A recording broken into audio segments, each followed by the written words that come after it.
સુરેન્દ્રનગર કલેક્ટરના કથિત 1500 કરોડના જમીન કૌભાંડમાં ઈડીના ગુજરાતમાં કેટલાક દિવસથી સુરેન્દ્રનગરમાં ધામા છે. ગુજરાત પધારેલી ઈડીને એક સૂચન કરવા માંગુ છું. બ્રહ્મભટ્ટ નામના એક અધિકારી નિવૃત્તિવાદ ન્યૂઝ ચેનલમાં બહુ અદ્ભુત ડિબેટ કરતા હોય છે. એ મહેસાણા જિલ્લાના રહેવાસી છે. હું પણ મહેસાણાનો છું. મહેસાણાના ખદડપુર, સિરોસણાના બાલ્યાસણ ગામે એમણે અન્ય પોતાના સગાવાલાના મળતિયાઓના નામે કોઈ જમીનો ખરીદી છે.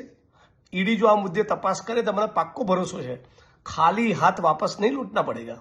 સાથોસાથ કોઈ શ્રેયા ઇન્ફ્રાસ્ટ્રક્ચરમાં એમનો મોટા મૂડીરોકાણ છે, અને જો હા તો એ એમના પગારના પ્રપોર્શનમાં હતા.